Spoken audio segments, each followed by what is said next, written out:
तरफ पश्चिमी उत्तर प्रदेश से लेकर पूर्वी उत्तर प्रदेश तक क्षत्रिय समाज लगातार आक्रामक प्रदर्शन सरकार के खिलाफ कर रहा है, तो वहीं दूसरी तरफ ब्रजभूषण शरण सिंह के टिकट को लेकर लगातार कोई भी स्थिति क्लियर नहीं हो पा रही है। माना जा रहा है कि ब्रजभूषण शरण सिंह का टिकट काट दिया जाएगा, लेकिन इन सबके बीच ब्रजभूषण शरण सिंह लगातार चुनावी प्रचार में व्यस्त है। आखिर ब्रजभूषण शरण सिंह के कॉन्फिडेंस की असली वजह क्या है और क्यों ब्रजभूषण सिंह इस समय तेजी के साथ प्रचार में लगे हुए हैं, ये सब कुछ इंडिया जंक्शन की ये रिपोर्ट आपको परत दर परत दिखाएगी भी और बताएगी भी। दरअसल उत्तर प्रदेश की जिन लोकसभा सीटों पर हार जीत से ज्यादा उम्मीदवार के नाम की चर्चा चल रही है, उसमें रायबरेली और अमेठी के बाद कैसरगंज सीट भी शामिल हो गई है। कैसरगंज सीट पर किसको टिकट मिलेगा, इस पर अभी तक ना ही भारतीय जनता पार्टी निर्णय ले पाई है और ना ही समाजवादी पार्टी किसी कैंडिडेट को चुनावी मैदान में उतार सकी है। इसको लेकर दोनों ही दलों में असमंजस की स्थिति लगातार बनी हुई है। वहीं सूत्रों की माने तो इस सीट से मौजूदा सांसद ब्रजभूषण शरण सिंह का टिकट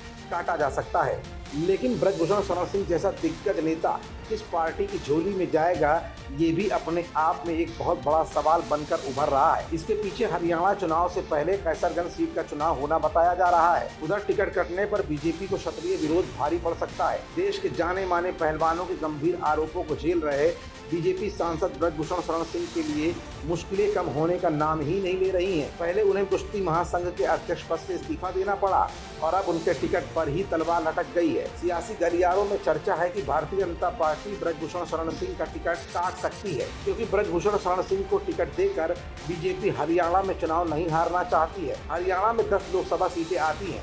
ब्रजभूषण शरण सिंह का सबसे ज्यादा हरियाणा में ही विरोध हो रहा है। ऐसे में ब्रजभूषण को टिकट देकर बीजेपी कोई जोखिम नहीं उठाना चाहती है। वहीं हरियाणा की सभी 10 सीटों पर एक चरण में ही चुनाव होना है।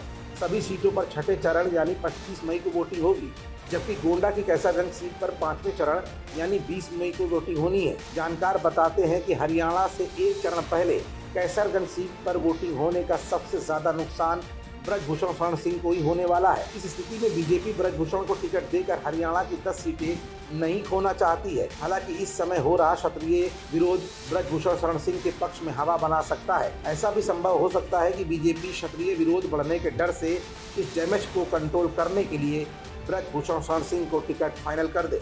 फिलहाल बीजेपी के लिए उत्तर प्रदेश की कैसरगंज लोकसभा सीट पर टिकट देने का फैसला सीधे तौर पर हरियाणा के चुनाव को प्रभावित भी कर सकता है। हरियाणा में भाजपा अपनी साख को मजबूत करने के लिए अब क्या कदम उठाती है, जबकि इधर उत्तर प्रदेश में क्षत्रिय समाज बीजेपी के विरोध में है और बीजेपी पर डेवलपमेंट ऑफ प्रेशर की राजनीति को कर रहा है। बीजेपी असमंजस में है और चुनाव सिर पर। खबरों से जुड़े रहने के लिए सब्सक्राइब करें हमारा चैनल इंडिया जंक्शन।